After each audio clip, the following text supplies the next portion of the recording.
Indonesia, negeri yang kaya, tak hanya sebatas sumber daya alamnya saja, tapi juga ragam budaya. Luas wilayah membentang dari Sabang sampai Merauke, menjadikan Indonesia memiliki keragaman budaya yang luar biasa. Lebih dari 300 kelompok etnik atau 1.340 kelompok suku bangsa. Keanekaragaman ini mencetuskan semboyan Bhinneka Tunggal Ika yang berarti berbeda-beda tapi tetap satu. Meski memiliki aneka ragam suku, budaya, agama, dan golongan, Indonesia tetaplah satu kesatuan.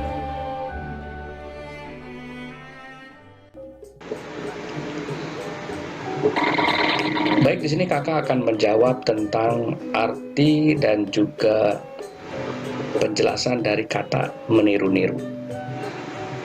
Ya, di dalam bahasa Indonesia yang mempunyai arti adalah menyamai-nyamai atau perbuatan meniru yang dilakukan berulang-ulang. Dan kata meniru-niru di dalam bahasa Sunda disebut dengan tuturut muning. Ya. Dan arti daripada tuturut muning adalah ikut-ikutan atau meniru-niru tingkah laku orang lain sehingga ia tidak mempunyai pendirian yang tetap. Lalu yang kedua adalah ikut-ikutan tanpa ilmu, sebagaimana ditulis dalam sundapedia.com yang saya ambil pada tanggal 11 Maret 2021. Nah, tuturut muning sebagaimana tadi artinya sudah dikatakan di depan, bahwa bagi kami orang Sunda adalah memiliki makna negatif. Kenapa? Karena tuturut muning itu mengartikan bahwa orang itu adalah kurang kreatif dan juga prinsip hidupnya diragukan. Ya, itulah sebabnya dikatakan bahwa kalau yang diturutnya itu adalah orang baik, maka dia akan menjadi baik. Tetapi kalau yang diturutnya adalah orang jahat, maka akan menjadi jahat. Ya, ini ditulis oleh seseorang di dalam Bradley Coady, ya, 11 Maret, ya, saya ambil tahun 2021, yang pembahasannya adalah arti jeung contoh daripada tuturut muning. Jadi artinya tuturut muning di dalam budaya Sunda adalah lebih banyak condong kepada hal yang negatif. Tetapi kalau berdasarkan bahasa Indonesia, ada sisi positifnya meniru-niru ini, di mana ya dikatakan bahwa meniru ini adalah awal dari suatu proses pembelajaran, ya, dan juga sangat penting terutama pada saat memasuki masa usia belia, sebagaimana yang ditulis oleh Rosmansyah, ya. Jadi kalau bahasa Indonesia memiliki dua arti, negatif dan positif, tetapi kalau memang tadi bahasa Sunda yang diartikan dengan tuturut muning lebih banyak kepada hal yang negatifnya. Semoga bermanfaat dan menambah wawasan kita untuk memahami akan budaya Sunda. Sekian dan terima kasih. Dalam 1 Korintus 9 ayat 20, kita melihat bagaimana Paulus berhasil mengkomunikasikan Injil lewat penginjilan lintas budaya, di mana dia menjadi sama seperti orang Yahudi ketika bertemu dengan orang Yahudi, dan ketika ia bertemu dengan orang yang tidak hidup di bawah hukum Taurat, dia akan menjadi sama seperti mereka. Bahkan ketika ia bertemu dengan orang Yunani, dia akan menjadi sama seperti mereka.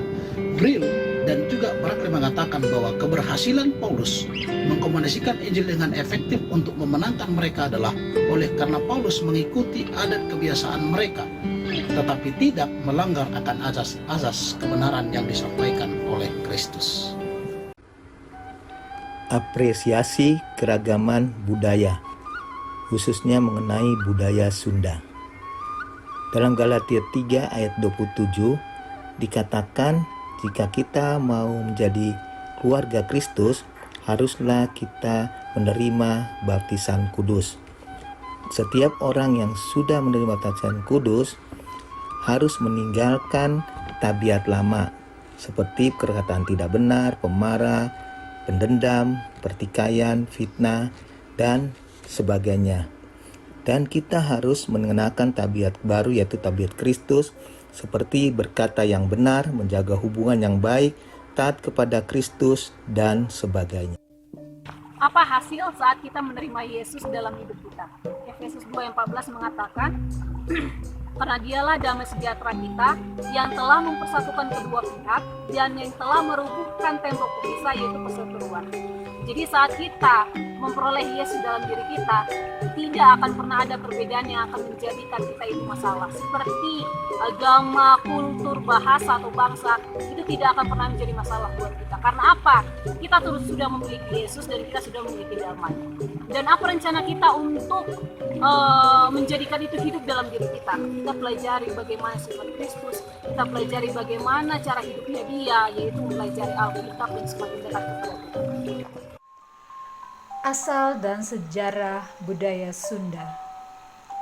Suku Sunda adalah kelompok etnis yang berasal dari bagian barat Pulau Jawa dengan istilah Tatar Pasundan yang mencakup wilayah administrasi Provinsi Jawa Barat, Banten, Jakarta, dan wilayah barat Jawa Tengah atau Banyumasan. Menurut Rover, tahun 1905, kata Sunda berasal dari kata Sangsekerta, sun atau sudah, yang berarti bersinar, terang, berkilau, putih. Dalam bahasa Jawa dan bahasa Bali, terdapat kata Sunda yang pengertiannya bersih, suci, murni, tak bercela. Nama Sunda mulai digunakan oleh Raja Punawarman tahun 397 sebagai ibu kota kerajaan Tarumanegara untuk mengembalikan pamor kerajaannya yang sudah mulai menurun. Tetapi pada tahun 670, Raja Tarumanegara ke-13 Tarusbawa mengganti nama kerajaan Tarumanegara menjadi Kerajaan Sunda. Sejak itu, Kerajaan Sunda yang akan menjadi budaya Sunda.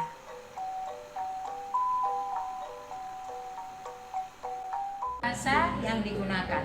Indonesia terdiri dari banyak pulau dan mempunyai keragaman bahasa daerah. Berdasarkan data terakhir Badan Pengembangan Pembinaan Bahasa Kementerian Pendidikan Kebudayaan, disebutkan Indonesia memiliki 652 bahasa daerah. Namun pengguna bahasa daerah ini semakin hari semakin jarang digunakan, sehingga pemakaian sehari-hari bahasa itu pun hilang. Bahasa daerah yang masih digunakan hingga saat ini ada 10, yaitu 1 bahasa Jawa, 2 bahasa Sunda, 3 bahasa Madura, 4 bahasa Minangkabau, 5 bahasa Musi, 6 bahasa Bugis, 7 bahasa Banjar, 8 bahasa Aceh, 9 bahasa Bali, 10 bahasa Betawi. Dari 10 bahasa ini saya akan membahas yaitu tentang bahasa Sunda. Bahasa Sunda banyak dituturkan oleh masyarakat Pulau Jawa bagian barat. Tak hanya mereka yang masih tinggal di Jawa bagian barat, tapi juga oleh warga Sunda yang telah berimigrasi ke tempat daerah yang lain. Dalam berbahasa ada dialek. Dialek barat yaitu barat Banten Selatan, dialek utara Bogor dan sekitarnya, dialek selatan atau dialek Priangan, Bandung dan sekitarnya, dialek tengah timur, Majalengka dan sekitarnya, dialek timur laut, Kuningan dan sekitarnya, dialek tenggara, Ciamis dan sekitarnya. Bahayanya bahasa adalah semakin generasi ke depan ini, penggunaan bahasa daerah itu sangat berkurang. Bahkan anak-anak sekarang tidak mengetahui akan bahasa ibu atau bahasa daerahnya. Hal ini banyak dipengaruhi oleh karena adanya perbedaan suku daripada kedua orang tuanya. Kemudian generasi milenial ini sekarang banyak sekali menggunakan bahasa milenial, di mana tidak mempunyai tata krama yang benar. Seringkali mereka berbahasa tidak terkait etika, tata krama ejakan bahasa Indonesia, tidak ada umbu-umbu Jawa atau norma manusia. Boleh dikatakan bahasa milenial sekarang ini tidak ada sopan santunnya. Bahkan hal ini terkadang mereka mengkritik dengan kata-kata yang sangat menyakitkan. Hal itu tidaklah benar. Inilah sangat bahaya daripada suatu bahasa. Terima kasih. Kali ini kita akan melihat makanan khas Sunda. Sebenarnya banyak sekali makanan khas Sunda, tetapi kami hanya mengambil 10 saja. Yang pertama adalah karedok, yang kedua lotek, ketiga au, yang keempat sate marangi, yang kelima empal gentong, yang keenam mie kocok, yang ketujuh empal gepuk, yang kedelapan bakakak ayam, yang kesembilan nasi timbel, dan yang terakhir nasi tutuk oncom.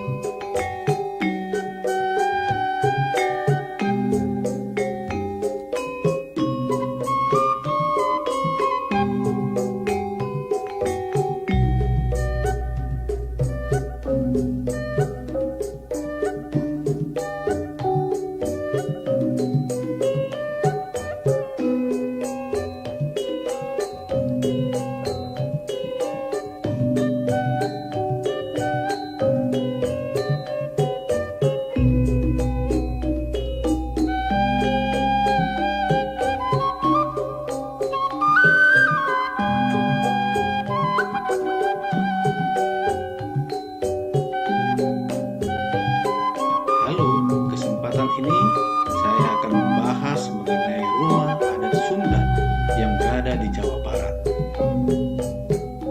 Nama rumah tradisional Sunda, di mana nama ini sebenarnya berbeda-beda tergantung pada bentuk atap dan pintu rumahnya. Bahan pembuatan rumah suku Sunda. Dilihat dari segi filosofi, rumah tradisional suku Sunda memiliki pemahaman yang mengagumkan, di mana bentuk atap atau susunan rumah memiliki tujuan menghormati alam di sekelilingnya. Masyarakat Sunda tidak menggunakan paku besi di setiap rumahnya, tapi menggunakan pasak yang berasal dari bambu, kayu, tali ijuk, atau serabut kelapa sebagai pengikat antar tiang. Di bagian atas rumah, masyarakat Sunda menggunakan ijuk, daun kelapa atau rumia sebagai penutup atap rumah. Ada 8 jenis rumah adat Sunda. Yang pertama, rumah adat Sunda Badak Hewai. Yang kedua, rumah adat Jolopong. Yang ketiga, rumah adat Parahu Kumuren. Yang keempat, rumah adat Sunda Jublek Nangku. Dan yang kelima, rumah adat Tagok Anjing. Yang keenam, rumah adat Julang Ngapak. Yang ketujuh, rumah adat Capit Gunting. Yang kedelapan, rumah adat Buka Pompong. Inilah 8 jenis rumah adat Sunda. Terima kasih, Tuhan memberkati kita. Baik, saat ini pakaian adat Sunda yaitu jas atau kebaya berludru hitam dengan sulam benang emas adalah ciri baju adat Sunda yang dipakai oleh kaum bangsawan. Pakaian yang dikenakan oleh kaum bangsawan itu berbahan berludru. Kemudian apa sih nama pakaian adat Sunda? Kebaya. Biasanya kalau yang bangsawan tadi bahan berludru, kalau yang rakyat biasa yaitu kebaya, dan kita sering memakai kebaya pastinya. Demikian, terima kasih. Budaya Sunda. Budaya Budaya Sunda adalah budaya yang tumbuh dan berkembang di dalam kehidupan masyarakat suku Sunda yang mendiami barat Pulau Jawa. Budaya Sunda merupakan budaya Indonesia yang sudah tua di Indonesia. Budaya Sunda memiliki banyak kesenian. Di antaranya adalah kesenian sisingan, tarian khas Sunda, permainan anak yang khas, wayang golek, dan berbagai alat musik Sunda. Alat musik Sunda biasanya digunakan pada pegelaran kesenian. Salah satunya adalah angklung. Angklung adalah instrumen yang terbuat dari bambu yang unik dan enak didengar. Angklung sendiri sudah menjadi salah satu warisan kebudayaan Indonesia dan sangat terkenal di dunia. Bahkan sudah diakui oleh UNESCO sebagai kebudayaan Indonesia yang menjadi warisan budaya dunia.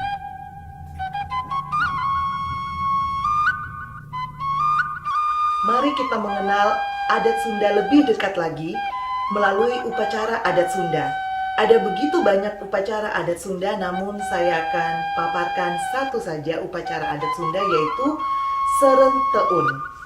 Serenteun adalah upacara adat panen padi masyarakat Sunda yang dilakukan setiap tahun. Upacara ini berlangsung hikmat dan semarak di berbagai desa adat Sunda. Upacara adat sebagai syukuran masyarakat agraris ini diramaikan ribuan masyarakat sekitarnya, bahkan dari beberapa daerah di Jawa Barat dan mancanegara. Dan biasanya upacara ini dilakukan pada bulan Agustus.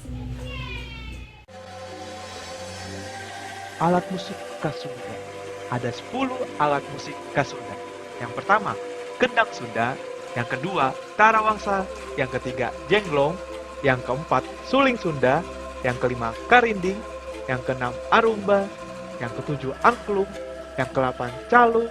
Yang ke-9, celepung. Yang ke-10, kecapi. Jika Anda memperhatikan suara musik ini adalah alat musik yang dimainkan dengan alat musik angklung secara bersama-sama yang menghasilkan suara yang merdu.